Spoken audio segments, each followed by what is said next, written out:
Olá pessoal, boa tarde a todos.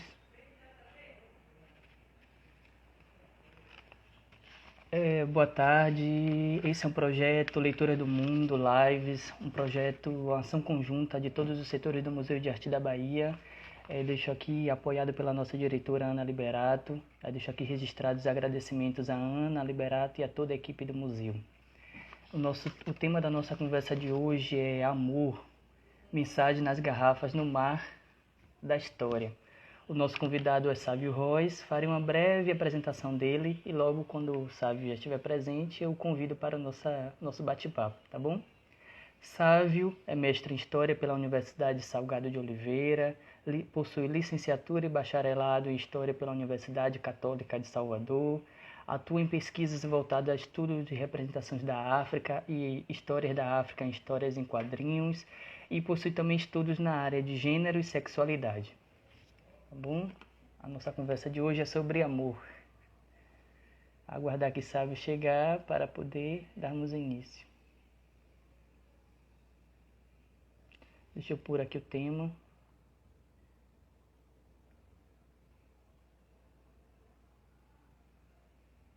Olá, boa tarde.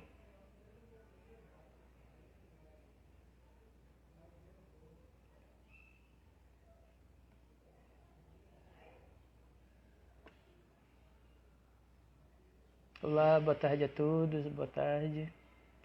Olá, Sávio. Sávio já entrou, já fiz uma breve apresentação sua e agora já vou te passar a palavra, tá bom?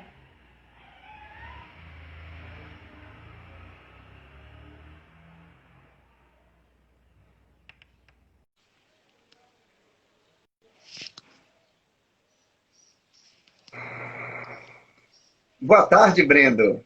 Boa tarde, Sávio. Beleza? Tudo Já bom? fiz uma breve apresentação sua, já fiz o agradecimento, já fiz a fala inicial, então agora é todo seu, tá bom? Eu Aproveite seu que faço o espaço. agradecimento.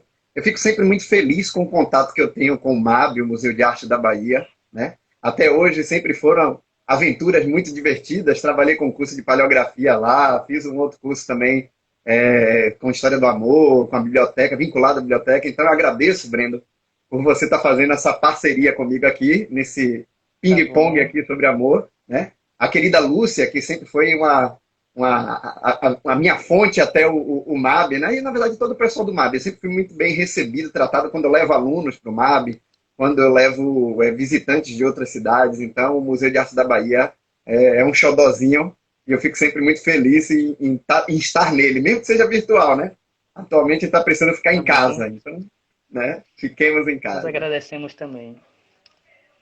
Pois é, quando houve o convite do Museu de Arte da Bahia, eu fiquei pensando, já tinha feito um curso de História do Amor lá, e aí eu pensei, poxa, como é que eu posso fazer uma coisa virtual, legal, divertida, que possa falar sobre o mesmo tema? E aí eu peguei e pensei nesse roteiro e pensei nessas garrafas, né, de histórias e narrativas que ficam. Porque quando a gente pensa em história, o que vem para a gente são esses elementos, esses detalhes, essas garrafas, essas narrativas que estão perdidas. A gente não volta no tempo, né, com história, ou pelo menos não é uma pretensão física, né, voltar no tempo em pessoa para o passado. Mas a gente recebe do passado essas mensagens e a gente decifra essas mensagens, né, com o passar do tempo, né, com as pesquisas e por aí vai. Então, eu pensei justamente dessa maneira. Eu fiz, vamos fazer essas garrafas. Então, eu vou começar já com a primeira garrafa. Vamos imaginar que todo mundo aqui, todo mundo que está participando aqui, está dentro de um barco, navegando, sabe Deus para onde. Vamos chamar esse barco de quarentena. É o barco Boa quarentena história. que está passando pelo mar da pandemia. Né? A gente vai chegar num destino maravilhoso, mas por enquanto a gente está no meio desse mar da pandemia. E a gente vai catar, a gente vai pegar algumas garrafas que estão perdidas, que foram jogadas no mar. Todo mundo já ouviu falar nisso, né? Nessas garrafas que a mensagem é colocada dentro, fecha-se a garrafa e joga no mar. E quem sabe um dia alguém encontra uma dessas garrafas, né? E com a mensagem que tem dentro dela. Então vamos fazer de conta que nós estamos nesse mar chamado pandemia, num barco chamado quarentena, onde cada um está tomando conta de si e tomando conta do coleguinha ao lado, né? E aí nessa viagem que a gente está fazendo, vamos dizer que eu, que sou o capitão, eu trouxe uma primeira garrafa que foi encontrada no mar, né?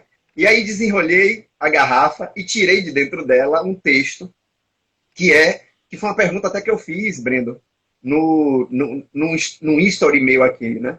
No, fazendo a chamada para a live. Que foi perguntando: existe amor na pré-história? Será que a gente já amava? A gente tem esse sentimento desde lá da pré-história, né? E aí o engraçado, Brendo, que muita gente respondeu que não tem amor na pré-história, que amor seria fruto somente de quando a gente pudesse registrar alguma coisa. E aí, enquanto eu estudava paleoantropologia para dar uma aula na UFBA, eu me deparei com algumas situações que eu fiz, caramba, já tinha amor na pré-história. Né? E aí, respondendo essa primeira garrafa, né? E a pergunta que eu fiz e que muita gente colocou como não, né? Essa pré-história já teria amor, porque nós já vemos em vestígios dessa pré-história. Claro que a gente não vai ver cartas de amor vindas da pré-história, porque esses indivíduos não escreviam. Mas nós vamos ver vestígios que vão mostrar que já havia um sentimento muito forte naquele período. Né?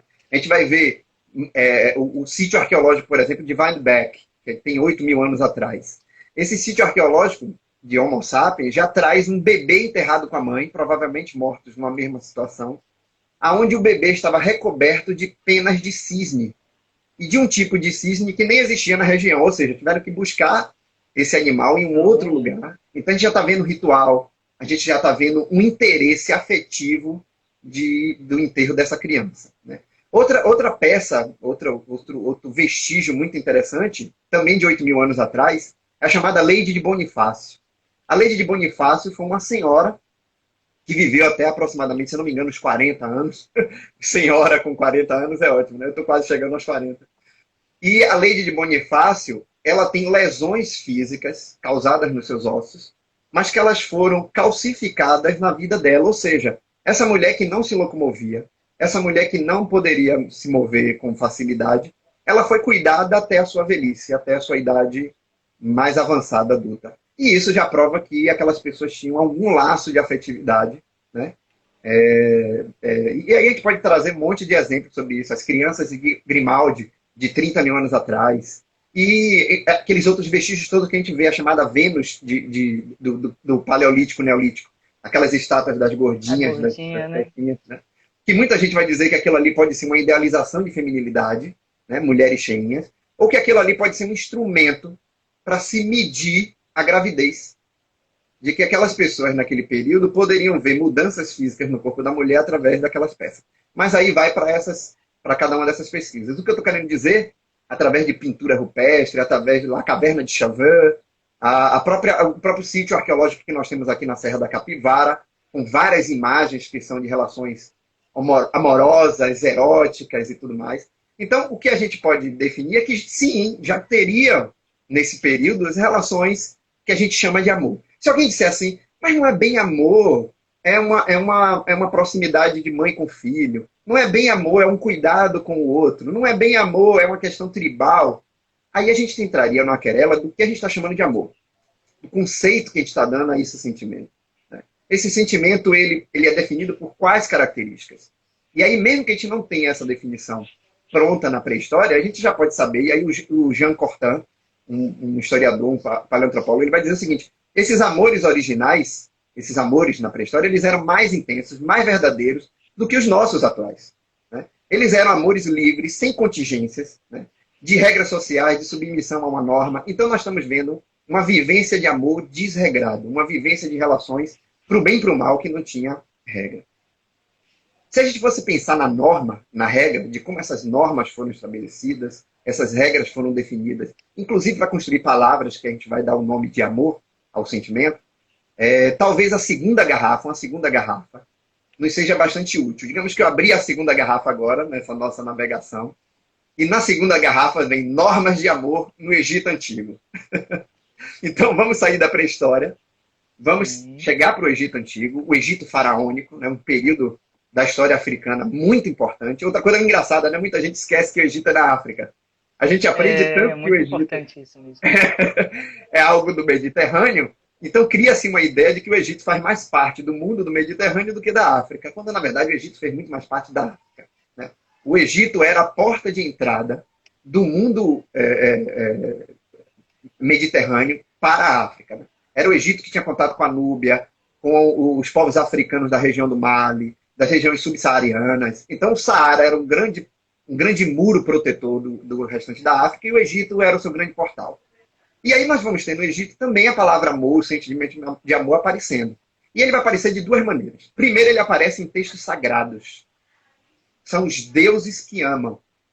E depois ele vai aparecer em textos de literatura, que a gente pode chamar de literatura mesmo, aonde vão vir ficção, narrativas ficcionais, de amores entre pessoas, inclusive amores entre iguais.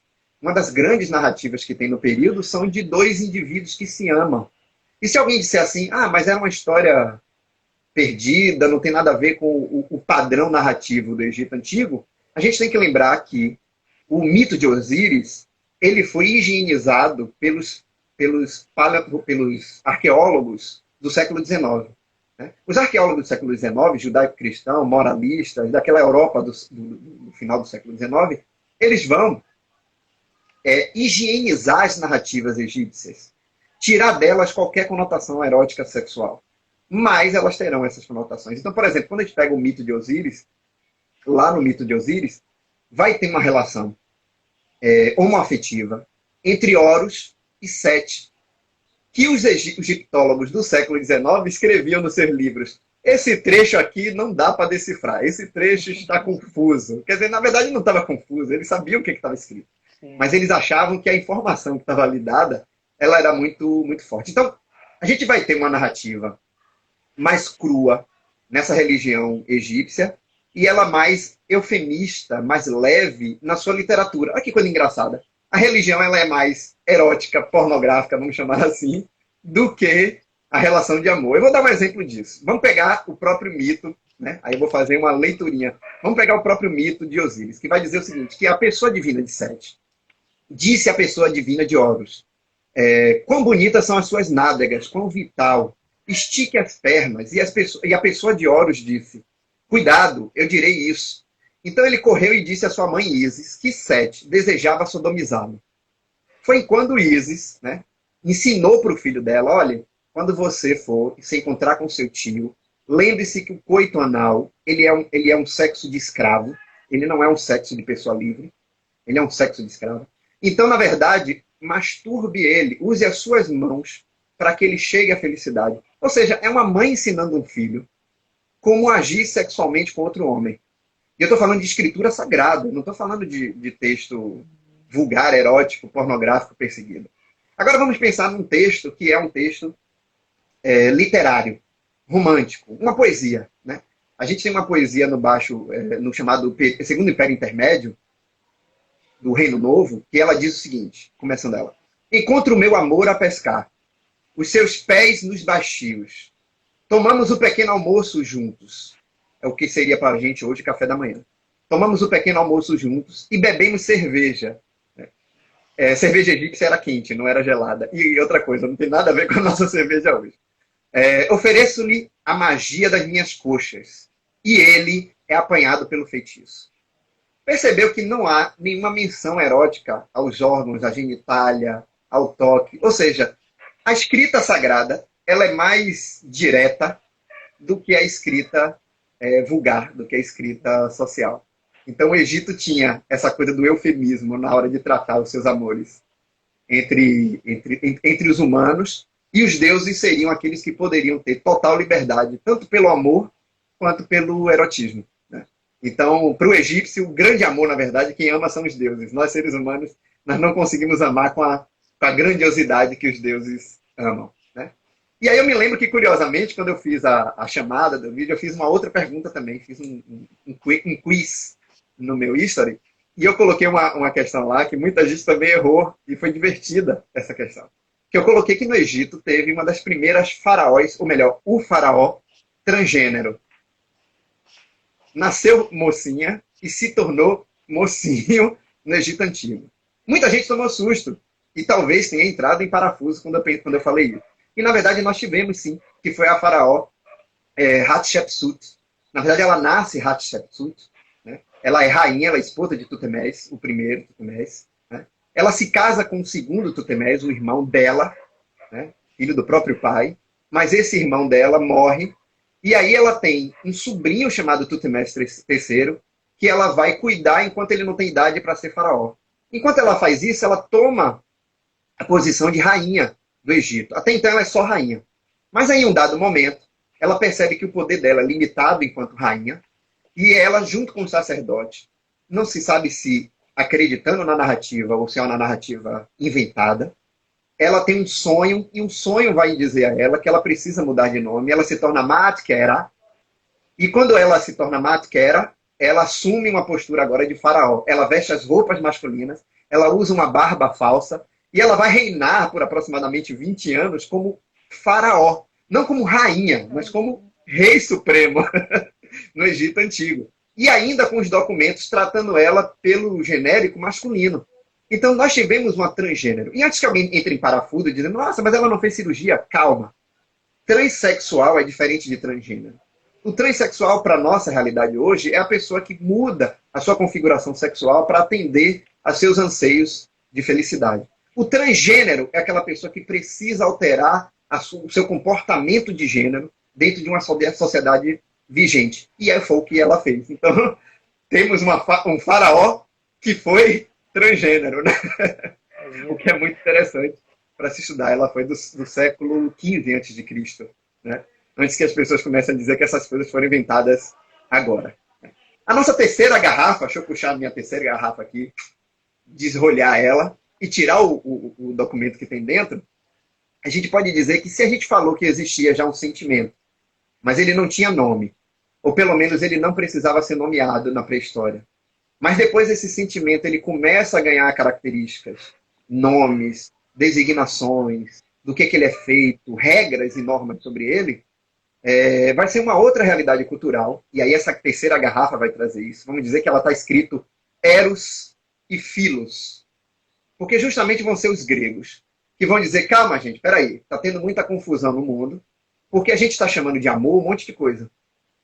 A pessoa que tem interesse sexual na outra, chama de amor. A pessoa que não tem interesse sexual, mas tem uma afetividade muito grande, chama de amor. A pessoa que olha para um objeto, para uma obra literária, para um DVD, para uma peça de teatro e diz, nossa, eu amei isso, ela também está tratando um sentimento que não necessariamente tem a ver com outro ser humano e não necessariamente tem a ver com sexo. Então, os gregos vão dizer, não, a gente precisa agora definir que diabo é isso que a gente está chamando de amor. Porque cada cultura vai dar características, cada realidade vai dar características. E nós mesmos fazemos isso, né Breno? A gente acaba dizendo, nossa, eu amo a minha namorada ou meu namorado de tal maneira, mas eu amo meu pai e minha mãe de outra maneira, e eu amo aquela comida, lasanha, de uma terceira maneira. Então, os gregos disseram, está na hora de a gente regular esse sentimento. E aí ele vai dizer o seguinte, Platão vai escrever uma obra chamada Simpósio, que a gente vai traduzir como O Banquete. Simpósio, na verdade, é engraçado, que as pessoas dizem, né? Que simpósio é um encontro de estudantes para debater alguma coisa. E simpósio, naquela época, era filósofos sentar junto, beber e transar. Então, é engraçado quando você tem qualquer pessoa querendo fazer acusação dos encontros de estudantes hoje, dizendo que é uma balbúrdia, quando, na verdade, os grandes encontros da filosofia no século 3 e 4 a.C. é que tinham essas características, né? Então, Platão vai trazer um texto chamado O Banquete, que ele vai dizer, olha, no banquete a gente vai tratar de um tema. O tema vai ser amor. Vamos fazer um ode de louvor ao deus Eros e vamos dizer o que é esse relacionamento. E aí cada personagem na obra O Banquete, né, vai trazer a sua interpretação de amor.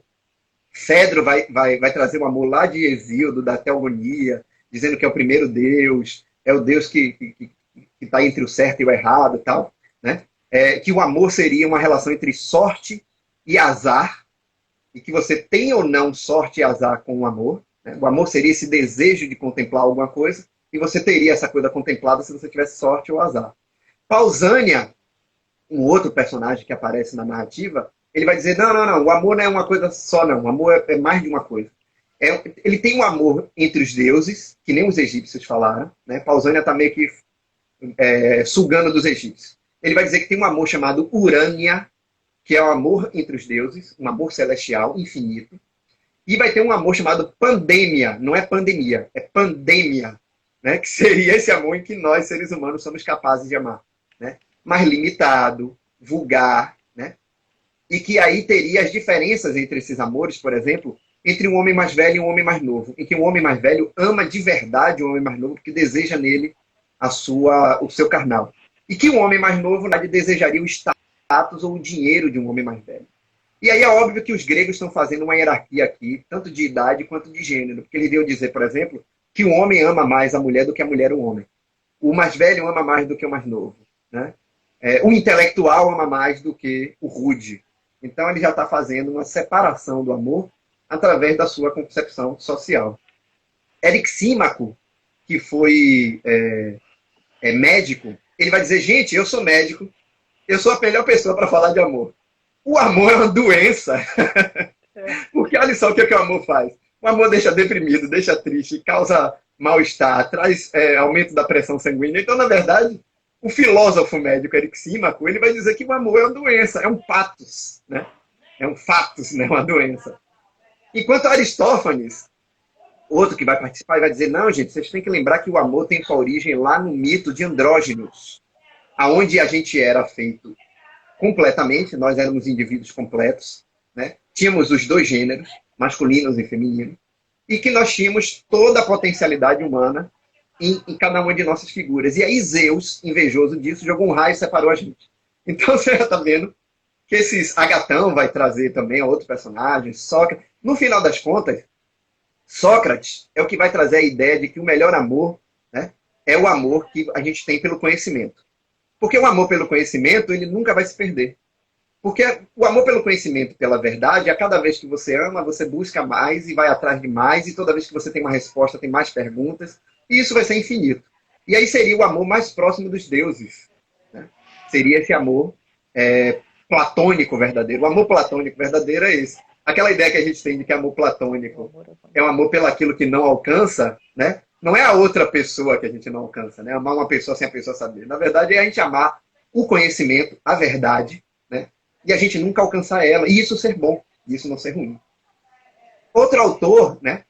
Aristóteles vai falar também de amor numa obra sua, chamada Ética Nicômaco, né? Onde ele vai narrar as diversas características de amor. Um pouquinho mais sério do que Platão. Ele vai trazer o amor como algo fechado, organizado, que há uma separação entre amor de pai, amor de filho, e por aí vai, amor de amigo, grande amizade. Ele, inclusive, vai dizer, em um dado momento, o trecho, ele vai dizer assim, o amor e a amizade diferem igualmente um do outro, mas o amor nada mais é do que uma grande amizade, e a amizade é uma relação filos sem o eros. Ou seja, você tem a afetividade da pessoa, mas você não tem interesse sexual. Enquanto o amor seria a contemplação, tanto do eros, desse amor que a gente acabou de ver de Platão, quanto do filos, esse amor que Aristóteles está mostrando, que é da relação de amizade. Então, o amor perfeito seria a junção entre o eros e o filos. Então você amaria melhor, maior, em grande quantidade. Inclusive, vai ser Aristóteles que vai dizer, por isso que a gente só pode amar uma pessoa, viu?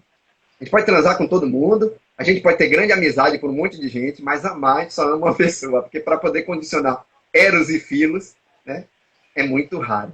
Aí alguém perguntaria, nossa, você está falando de um monte de coisa da antiguidade, eu não estou vendo o pudor inserido nessas coisas. Tudo é muito livre, tudo é muito aberto, a sexualidade e tal.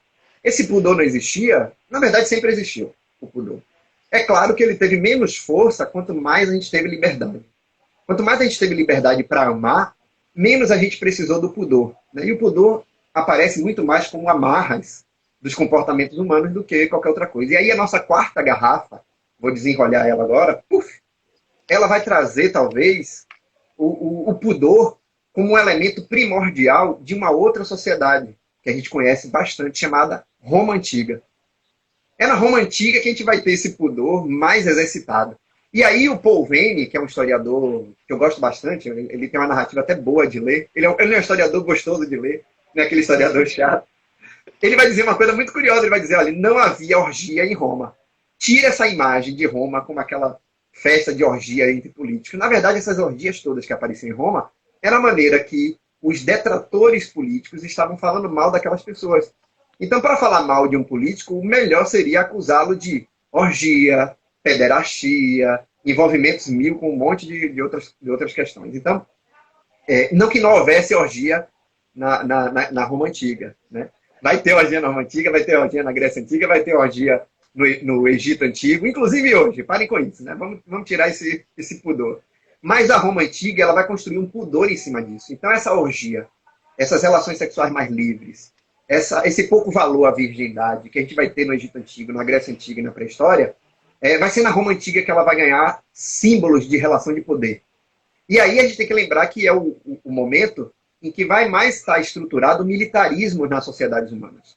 Roma é mais militarizada do que talvez qualquer outra sociedade. E eu estou falando militarizada, eu não estou falando guerreira, porque ser guerreiro independe de ser militar. Ser guerreiro é você aprender habilidades bélicas para proteger seu povo.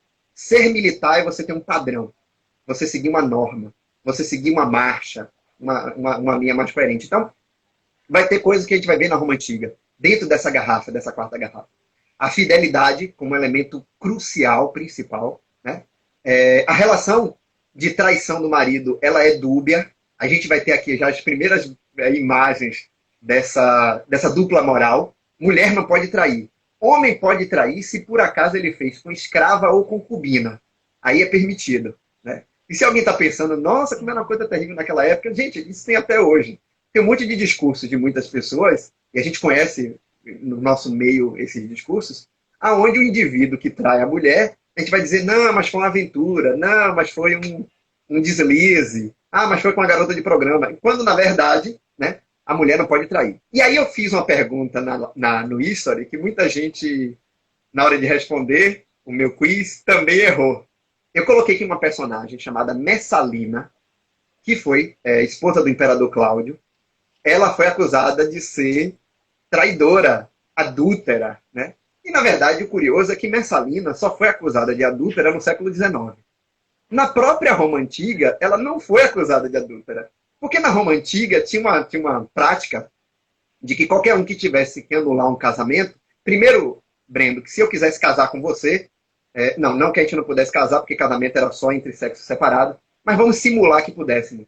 Eu não precisava avisar ninguém, você não precisava avisar ninguém, a gente entrava num acordo e botava num documento de que estamos casados, né?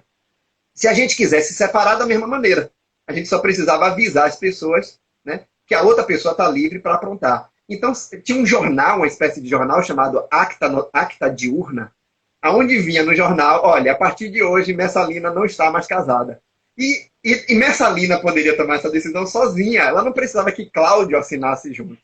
Então, na verdade, Messalina descasou e casou tantas vezes que para a Grécia, para a Roma Antiga, isso era normal, mas para os indivíduos no século XIX, isso era um grau absurdo de liberdade. Então, se construiu a imagem dela no século XIX, que Messalina é uma mulher que não presta. Messalina é uma mulher traidora. Quando, na verdade, todas as vezes ela avisou no jornal para Cláudio, Cláudio, hoje de manhã eu não estou casada mais com você não, viu? Então, se por acaso você me pegar em alguma orgia, né, fique tranquilo que nós não estamos casados. E foi isso que ela fez várias vezes. Tem várias actas noturnas, ou actas diurnas, com Messalina abandonando o casamento, né? Destituindo o casamento. Então nós vamos ter, por exemplo, registros disso em poesias, dessa relação. Tíbulo, em sua obra Elégia, né, lá no seu primeiro capítulo, versículo 3, século I a.C., ele vai dizer o seguinte: a mim, pois dócil sempre fui tenro ao amor, me guia a própria Vênus ao Elísios. Elísios é o mundo dos mortos. Vênus é a deusa do amor. Então, para o romano, amar é uma tragédia, é uma desgraça. Amar é se aproximar do mundo dos mortos. E as relações afetivas, elas também vão ser indesejadas de amor. Então, nós vamos ter, primeiro, uma sexualidade militarizada, com rigidez comportamental, com rigidez na cama, né? Um sexo, de preferência, sem muito amor ou sem muita afetividade, né? E que o próprio estupro fosse legitimado pela sociedade. Legitimado a um nível que, se um escravo, para ser escravo, ele cometesse algum delito, alguma coisa, ele poderia ser violentado, estuprado, para poder ser corrigido, né? E a noite de núpcias era uma noite de estupro na Roma Antiga. O marido tinha que estuprar a mulher para mostrar para ela quem é que manda aqui. né? E essa relação era atrelada à conduta militar do romano, né? Então eles detestavam sexo oral, sexo anal, achavam desonroso. O sexo só poderia ser feito à noite, né? A nudez era algo vergonhoso. Nudez é coisa de grego. Nós romanos nos vestimos. Então você já imagina que é uma sociedade muito diferente daquela coisa que o cinema nos apresenta, de orgias, das coisas acontecendo, né, a céu aberto. Só Ovídio, lá no século I também, antes de Cristo, entre o século I antes de Cristo e o século I depois de Cristo, ele vai lançar a obra dele, A Arte de Amar, que o título já é. E é óbvio que é uma obra que ele vai trazer um monte de elementos sobre o amor e sobre o comportamento entre os indivíduos, né, mas tratado dessa maneira. Por exemplo, ele vai dizer que aos homens só convém a beleza sem enfeite. O homem não pode colocar enfeite. Deve agradar apenas a sua elegância discreta. Não crie hábito de frisar o cabelo, ou seja, de alisar o cabelo a ferro. Os gregos já alisavam o cabelo a ferro, né? Nem alisar as pernas com pedra pome, ou seja, tirar os pelos do corpo. Então, para Ovídio, o que ele está querendo dizer é que deve haver uma masculinidade sóbria, peluda, né? Com os cabelos desgrenhados, né? Muito diferente do que a gente vai ter no comportamento feminino. E aí, essa relação de libido, que a gente vai ver muito mais, que a gente não vê tanto como a gente imaginaria nessa Roma Antiga, a gente vai encontrar em uma outra sociedade do período, que é uma sociedade que todo mundo conhece por causa de um livro. Na verdade, todo mundo conhece a Índia com um monte de coisa. A sociedade védica, a civilização védica, pelos deuses hindus, aquela coisa. Mas todo mundo conhece a relação da Índia com o amor pelo seu livro mais famoso, né? Kama Sutra. A maior fraude da história da humanidade, porque, na verdade, todas as versões, a maioria das versões que nós temos do Kama Sutra, elas são fraudes construídas pelos indianos para enganar os ingleses no período neocolonial. Né? Os ingleses caíram naquela conversa, aquele livro não é daquela maneira. Mas existiu mesmo o Kama Sutra, de Malananga Vitsayana, né? Lá no século III depois de Cristo. Mas o Kama Sutra, ele não é um livro sobre posição sexual. Ele é um livro sobre paquera. Sobre como conhecer a pessoa, como paquerar, como piscar olho, como chamar para jantar, né? E ele é dividido, se não me engano, em 8, 7, 8 partes. E só na última parte é que vai falar das posições sexuais e nem são aquelas esdrúxulas que a gente vê. Aquelas esdrúxulas que a gente vê foram os indianos que venderam aqueles desenhos para enganar os ingleses. E eu fico imaginando o inglês pegando aquela coisa absurda, levando para cá e tentando fazer, né? E deve ter sido uma coisa, né, complexa. Mas aí o Kama Sutra, esquecendo a parte da ousadia, no Kama Sutra o amor vai ser classificado em 4 partes. Em 4 tipos de amor, né? O amor por hábito, a pessoa que faz sexo, que ama o outro momentaneamente, para atender a sua vontade, os seus anseios, os seus desejos. O amor por imaginação é a pessoa que não só se satisfez sexualmente, como ela ainda tem a saudade, a lembrança, ela quer aquela pessoa contínua na vida dela. O amor por convicção, que é o amor que, agora sim, as duas pessoas envolvidas, as duas estão tanto com amor pelo hábito, quanto com amor pela imaginação. Então elas estão juntas no chamado amor de convicção. É esse amor que pode dar lugar, por exemplo, ao casamento, à vivência junta. E por fim, o Kama Sutra é muito sacana nessa hora. Ele bota que o quarto e maior e mais esplêndido amor não é esse do convicção. É um amor chamado amor pela percepção das coisas externas. E aí ele vai explicar esse amor pela percepção das coisas internas da seguinte maneira. É o amor que todos sabem. E aí ele não diz exatamente o que é o amor. Então a gente fica perdido, porque se é o amor que todo mundo sabe, e não é esse amor nem pela convicção, nem pela imaginação e nem pelo hábito, então tem mais um amor aí no meio. E talvez nossa sexta garrafa, ela vai nos dizer qual é esse amor. Essa sexta garrafa vai trazer a palavrazinha ágape, que é o amor dentro da filosofia cristã. Né? É o amor trazido pela cristandade que vai formar esse mundo medieval, vai formar esse mundo ocidental, vai formar a nossa realidade brasileira, né? Mas que ele nasce dentro dessa filosofia cristã, não estou falando de religião, estou falando de filosofia, né? Que é o amor à felicidade do outro. O amor é querer que o outro esteja bem, feliz, contemplado, realizado, em paz. Então não tem como você ter amor cristão não querendo a paz do outro. Não tem como ter amor cristão querendo o mal do outro. Não tem como amor cristão perseguindo o outro. Não tem como ter amor cristão torturando os outros, nem votando errado. Então, às vezes, para você mostrar que você tem um amor ágape, né, você tem que mostrar, e aí seria esse quarto amor, esse último amor dos indianos, e talvez o amor principal da filosofia cristã, seria esse amor pelo outro. E não é à toa que é uma das falas do personagem Jesus Cristo, quer ele tenha existido, quer ele não tenha existido, quer ele tenha sido fruto daqueles 4 livros do Novo Testamento, quer ele tenha sido uma personagem histórica muito mais complexa. Né? Mas ele vai dizer o amor ágape, que é o amor pelo outro. E aí esse mundo medieval, ele vai dizer, poxa, um amor pelo outro, isso vai fazer com que a gente não tenha escravo, a gente não tenha fervo, a gente não tenha hierarquia social, a gente não tenha perseguição às mulheres. Como é que a gente vai manter essas estruturas dentro de uma realidade política sem ofender Cristo, que é quem a gente está dando a base para a nossa sociedade medieval? Então, o mundo medieval, e aí já vai ser um outro historiador chamado Jean Delamore, ele vai dizer o seguinte, olha, o mundo medieval vai construir uma coisa em cima do amor ágape, que é a ideia de pecado, culpa, punição. Tudo isso são estruturas para poder criar uma espécie de filtro ao amor ágape. Você só vai conseguir o amor de Cristo depois que você sofrer, se sentir culpado, assumir seus pecados. Então, esse mundo medieval vai deturpar essa filosofia cristã e construir em cima desse amor ágape uma nova relação, né?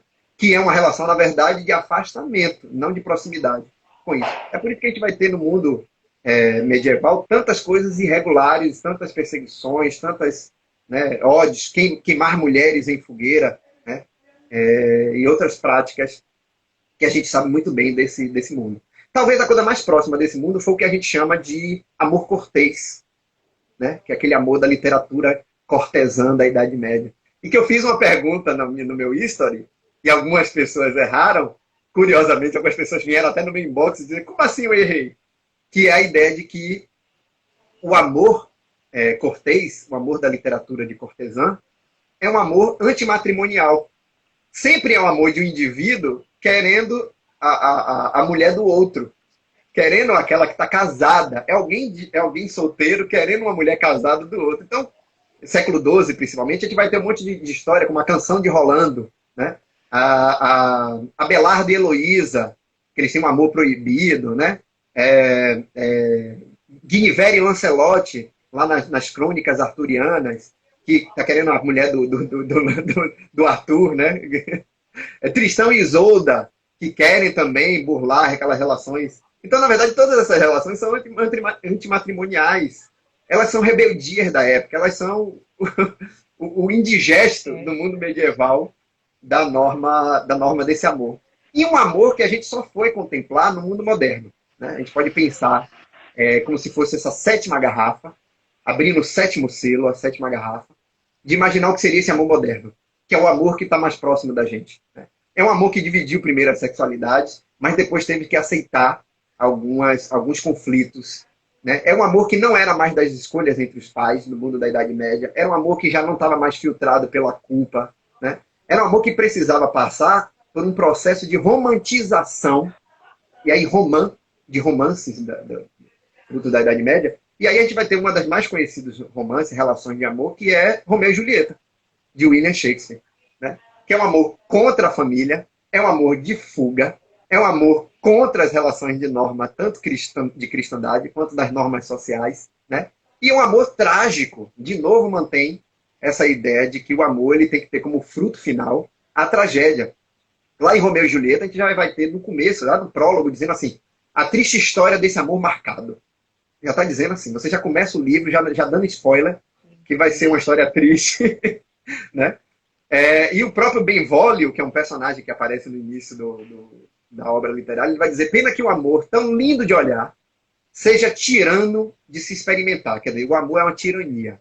Vai trazer malefícios, vai trazer sofrimentos. Né? E aí nós vamos seguir esse amor maldito para o século XIX como uma inversão. Se no início do mundo moderno estão querendo romper com essas relações de amor, né? Vai ser no século XIX que os indivíduos vão dizer, não, a gente tem que voltar às relações de amor. Olha a Cláudia dizendo aqui que ela é medievalista e adoro o amor cortês. Eu espero que você continue gostando, Cláudia, mesmo eu tendo dito que é um amor antimatrimonial. Né? Vai ser no século XIX que a gente vai ter uma reorganização dessas liberdades que nós vimos ir e voltar na história humana. Né? O século XIX vai trazer os homens vestidos, aí você vai ter os homens vestidos de preto, usando bigode, uma ultra masculinidade. O Baudelaire vai chamar de o sexo que está de luto. Né? As mulheres sempre tomadas por comportamentos, podem isso, não podem fazer aquilo, tem que usar tais roupas, tem que apertar o espartilho, parecer cada vez mais jovem. Né? Então nós estamos vendo no século XIX perseguir todas as liberdades de amor. Inclusive, toda vez que alguém diz assim, hoje em dia o mundo está perdido, Brendo. Antigamente não era assim, estão escapando à tradição. Toda vez que alguém fala de tradição, está falando do século XIX. Não está falando do século XVII, XVIII, XVII, XVI, XV, XIV e por aí vai. Não, está falando do XIX, toda vez que estão falando isso. Né? E aí o XIX vai ser o século que vai prender o amor, vai tomar o amor, vai fazer com que o amor seja regrado de novo, controlado o máximo que se puder. Né? E aí vamos chegar no século XX, com toda a nossa abertura de amor, com nossas rebeldias das relações. Pai e mãe não escolhe mais quem vai casar, ama quem quer o outro do sexo igual ou do sexo oposto, ou mais de uma pessoa. Né? Então, nós já vamos ter esse sentimento de amor mais autônomo. Né? E aí eu me lembro que eu coloquei uma das perguntas sobre relações entre gênero, relações masculino, feminino, homem e mulher, no meu history, e muita gente errou, muito divertido isso, que foi o protesto da Miss América, que aconteceu nos Estados Unidos em 1968, aonde eu coloquei mulheres em 1968, feministas, queimaram sutiãs em protesto. Todo mundo disse que sim. E, na verdade, isso não aconteceu.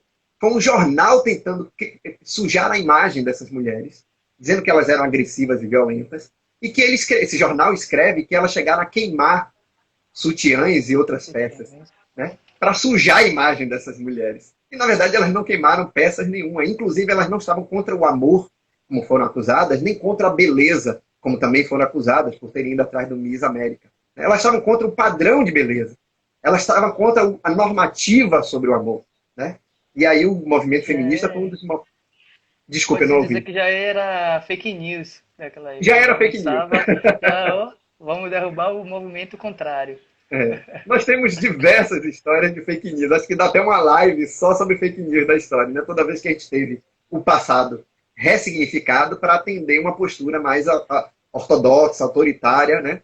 Sobre as relações em indivíduo. Né? E, curiosamente, hoje nós vivemos muitas dessas querelas ainda, das relações de amor. Relações de amor entre iguais, relações de amor com o corpo, com o próprio corpo, ressignificando o corpo, atendendo a mudanças que esse corpo possa ter sobre as nossas personalidades de gênero. Né? As nossas relações de afetividade terem essa liberdade, que ainda estão incrustadas em normativas. Estamos o tempo todo normalizando isso. Ainda quando inventamos amor livre, poliamor, seja lá que nome vocês queiram dar, ainda damos normas a isso. E eu acho que agora, pelo tempo, a gente pode abrir algumas perguntas, ver se alguém comentou alguma coisa, e pensar como seria essa última estadia do amor, né? Que seria nas areias da praia. Né? Agora aqui, na areia da praia, fora desse mar que a gente navegou, né? E dessas garrafas, como é que a gente pode pensar nossas relações de amor hoje, né?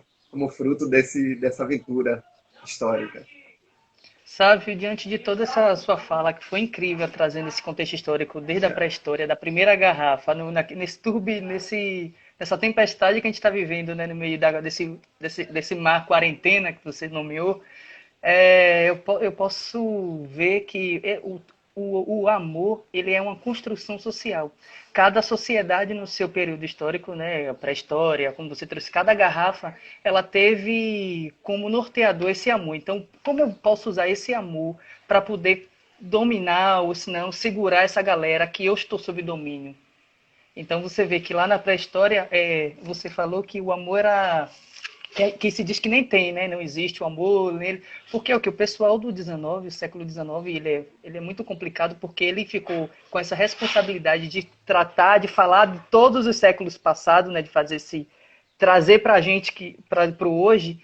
Então ele carregou, colocou toda a sua bagagem de preconceito, de preconceitos mesmo, ao fazer esse revisionismo histórico, se eu posso assim dizer, para Sim, falar do amor dos antigos, né?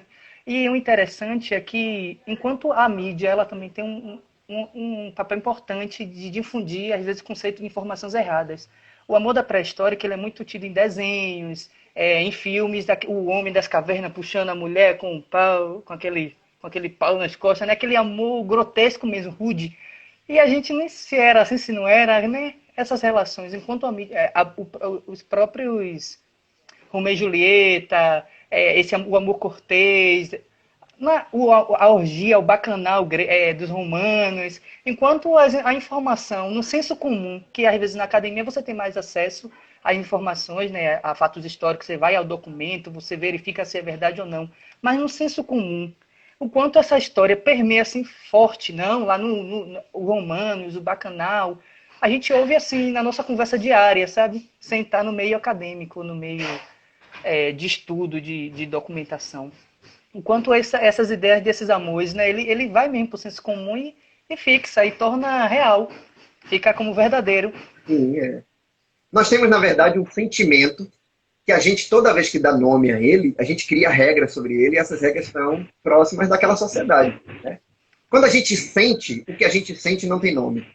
A gente vai dar nome ao que a gente sente com o passar do tempo. E toda vez que a gente vai dar nome ao que a gente sente, esse nome tem que estar em concordância com a nossa realidade cultural. Então, o amor, sentimento, vamos separar aqui. Amor ideal e amor real. O amor real é o que a gente sente, para o bem e para o mal, né? Que está atrelado a um monte de outros condicionantes, químicos, físicos, psicológicos. E o amor ideal é toda aquela construção, como você mesmo falou, Breno, é aquela construção social, cultural, sobre o sentimento. É como se eu dissesse o seguinte, ó, eu estou sentindo esse turbilhão de coisas aqui, esse maremoto de coisas. Aí alguém vem com um dique chamado amor conceitual, amor enquanto conceito, e diz, não, peraí, segura essa água aqui, só pode passar essa quantidade aqui. Né? O amor na sociedade ele é sempre controlado, né? Ele é sempre condicionado. Né? Você só pode amar uma pessoa, já estava dizendo lá Aristóteles. Né? O que ele está querendo dizer com isso? Ele está criando uma regra sobre o sentimento. Né? Quando a gente passa por outros períodos de que um homem pode amar duas mulheres, mas uma mulher não pode amar dois homens, a gente está construindo também outro sentimento. O século XIX vai, como você falou mesmo, vai rever o passado através do seu próprio ponto de vista. Qual é o seu próprio ponto de vista? Dos sexos separados, da hierarquia entre masculino e feminino. Então, como é que ele vai pensar a pré-história? Através dessa hierarquia. Né? Eu dei aula de paleoantropologia na UFBA, e uma das coisas que eu levei para a minha aula, para mostrar para os alunos, é que nós não temos comprovantes de hierarquias entre masculino e feminino na pré-história, pelo menos no paleolítico, com muita força. Por que eu estou dizendo isso? Porque você vai ter ossos masculinos e femininos com as mesmas marcas de caça, de enfrentamento de outros animais. Né? Nós vamos ter essas características que vão nos dizer o seguinte, olha, nem todos os grupos humanos agiam da mesma maneira, não há uma naturalidade do comportamento. Né? Basta a gente ver diversas narrativas, por exemplo, de homoafetividade. Né? Leões machos que quando estão juntos transam entre si e que isso não é contra a natureza. A ideia de contra a natureza, inclusive, é do século XIX. Então, o amor ele é sempre essa estrutura construída socialmente para regular os sentimentos. Opa, você pode sentir, mas você só pode sentir até aqui. Você pode sentir, mas só para uma pessoa, para aquela pessoa e tal, né, concepção e estrutura. Então, o amor ele é essa camisa de força para o sentimento que a gente também dá nome de amor. Né? Tem uma pergunta aqui, sabe, da Queer Livros, que ele ou ela traz o que Bauman traz de novo com a ideia do amor líquido, que já é esse amor descartável, né, dessa sociedade pós-moderna. O que Bauman traz de novo? Uma das coisas mais significantes que Bauman traz é a ideia dessa imperenidade no amor. O amor ser temporário, o amor ser fugaz, né? De você poder amar com a mesma magnitude, tanto uma comida, quanto com uma marca de roupa, quanto uma pessoa, e isso também se perder, isso também ser frágil. Nós vivemos hoje numa realidade em que as pessoas estão em muitos momentos, não são todas as pessoas e não são em todos os momentos, mas as pessoas estão tratando a relação de amor com o outro como se fosse uma moeda de troca, né? Um ganho, uma permuta, aonde a pessoa diz que ama, ou a pessoa ouve que ama, a partir de condicionantes que ela cumpre, metas, como se fosse um empreendimento. Amar é uma espécie de empreendimento, aonde o patrão, aquele que vai dar amor, né, exige do amado que o amado siga algumas normas. E quando o amado não segue algumas normas, dentro de um regime capitalista muito intenso que nós conhecemos, basta demitir aquele funcionário e contratar um novo, que você vai chamar agora de seu novo amor.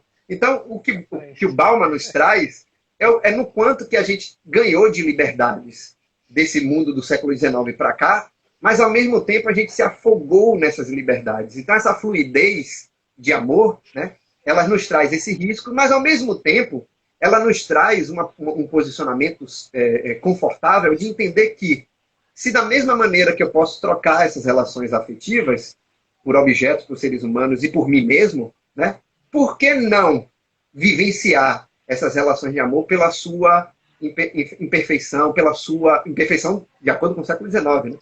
Ou seria a nossa perfeição agora. De poder a gente ter essas relações de transar sem amor, ou transar com amor, ou transar com dois, três, com amor ou sem amor, ou ter uma relação afetiva não contemplada com uma pessoa do mesmo sexo ou de outro sexo. Então, na verdade, o que Bauman está nos trazendo é que toda essa prisão que nós sofremos por séculos em cima dos nossos sentimentos, ela agora vazou com uma força muito grande, que pode ser ao mesmo tempo destrutiva para esses pilares moralistas da sociedade, quanto destrutivas até para os nossos condicionantes de sentimento. Então, acho que o Bauman nos traz, muito mais do que resposta, o Bauman nos traz questionamentos, né? Nos traz dúvidas que possam nos alimentar de pesquisas, de buscas para essas relações afetivas. E é óbvio que, por exemplo, tem muita gente que persegue, que mata, que odeia, que faz campanha contra os outros, pessoas trans, contra pessoas trans, contra pessoas LGBTQI, contra as outras categorias, e que essas pessoas adoram esbravejar que amam, né? Que têm amor, que sentem amor. Sim. Então, Tem outra pergunta aqui da Bauman Ana traz. Freire, que ela pergunta: o amor na concepção platônica se mostra de que forma para você? É isso. O amor, na concepção platônica, é o amor ao conhecimento. Talvez seja o amor mais eficiente que nós temos, porque é o amor daquilo que a gente vai sempre amar. Né? Quando você ama a biologia, quando você ama a história, quando você ama a geografia, você ama para sempre. Né? Você vai estar com aquele ambiente do conhecimento. Esse é o amor platônico, dentro do banquete de Platão. Né?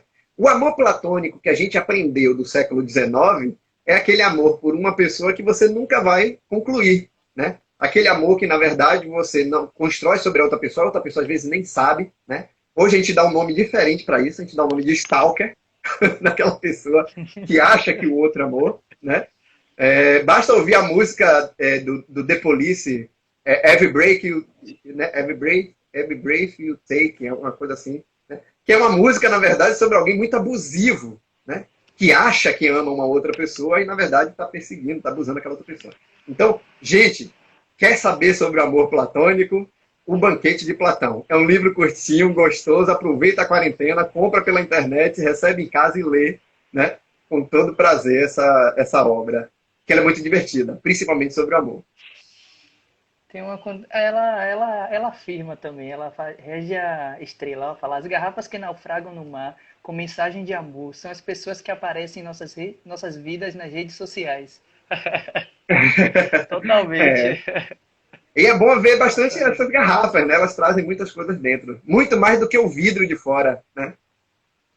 Ela falou mais assim, o amor ligado aos relacionamentos assumidos socialmente, como no caso do casamento, é uma exceção em relação à história de toda a humanidade. Em relação à história de toda a humanidade. Sim. Não que não possa se amar, né? Dentro das nossas condicionantes de normatividade.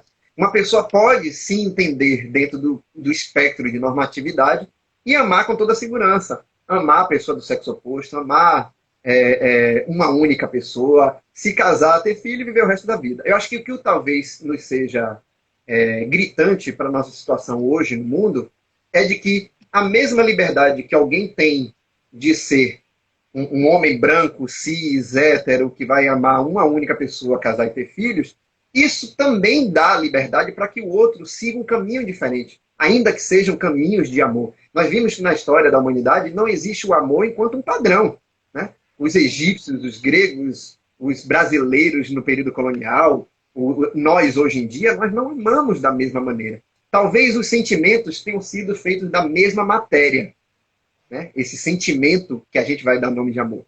Mas ele não é feito da mesma forma. Então o amor ele é a mesma matéria sem a mesma forma. Percebeu que quando a gente pensa dessa maneira, a gente consegue unir eros, filos e ágape no mesmo conjunto de permissividade? Então isso é talvez o mais enriquecedor sobre essa viagem sobre a história do amor. Sim, a Cibele Pensadora, ela traz um texto do que se falou de The Police. Ela fala: segundo The Police, eles não escreveram essa música para se referir a um relacionamento amoroso. Segundo eles estão se referindo ao sistema estadunidense é que controla, etc. Vai saber. Eu acho que contra o governo, que controla tudo e tal, Né? persegue. Persegue, quer mudar as suas Exato. regras, quer impedir que você tenha liberdade, né? Então, na verdade, quando a gente tem um governo autoritário, rígido, fechado, a gente está tendo, na verdade.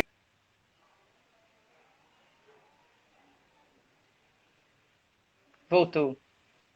Então, quando a gente tem esse governo autoritário, cheio de regra, impondo, né, cortando verba para índios e negros, perseguindo Tem, os tem mais uma intelectuais, pergunta aqui da Cláudia, que ela fala: não seria mais sábio amar o amor antes de amar alguém? né? É uma boa também saber o que é, né? É. Sábio, estamos em 4h57, temos 3 minutos faltantes, então se o senhor já puder fazer as considerações finais, os agradecimentos, é o momento, tá Pronto. bom? Gente, obrigado por terem ficado até aqui conosco, comigo e com o Brendo. Brendo, adorei sua companhia. Eu espero que tenhamos mais lives, né, que a gente possa dividir e pensar. Eu falo demais, Brendo, então quando você tiver de me cortar, corta. Então, Brendo, Beleza. brigadão pela companhia. Obrigado ao Museu de Arte da Bahia. É sempre legal, é sempre divertido participar, não só presencialmente, mas aqui no formato de lives, né, da instituição, não só do museu, desse Museu de Arte da Bahia, como de outros museus. A gente tem espaços maravilhosos, que são espaços de debate, de conhecimento e de acervos, que são os nossos museus, né?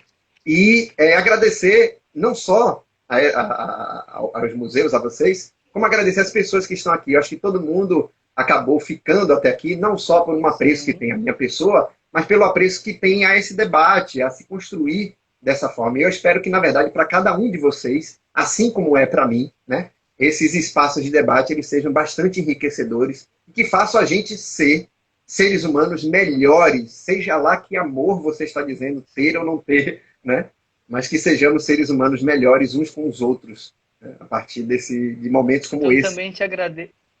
Eu também te agradeço, sabe, em nome dos Desastres da Bahia, em nome da nossa diretora, Ana Liberato, de toda a Ah, equipe, Ana, manda um beijão Melissa para ela. Valois, que é uma fã do senhor também, logo quando coisa. O Sávio Rosa foi um nome assim bem aceito. De imediatamente o senhor também se disponibilizou de imediato também a estar presente aqui com a gente. Te agradeço por essa tarde de aprendizado, assim para mim como para todos que nos assistiram. E é isso, vamos construindo, vamos nos desconstruindo ao longo da Obrigadão, história, Breno. né, desse mar aí. Pois é. Obrigado. Gente, É, vão tem... amar, amem bastante, mesmo na quarentena, né? Amem usando máscara, sem Aí sair de disse assim, a casa. próxima paquera vai ser o que? Mostrar a marquinha da máscara. O próximo sinal de É paquera. Você verdade, abaixa. né? Para Tchau, poder tchau, dizer sabe? que Falta ficou em 20 casa. segundos. Tchau, tchau, gente. Muito Tchau, obrigado. gente. Aguarde a programação de julho, que também já daqui a uns dias nós vamos estar divulgando. E até breve. Uma boa tarde, se cuidem e tchau, tchau. Tchau, Sávio. Tchau, tchau.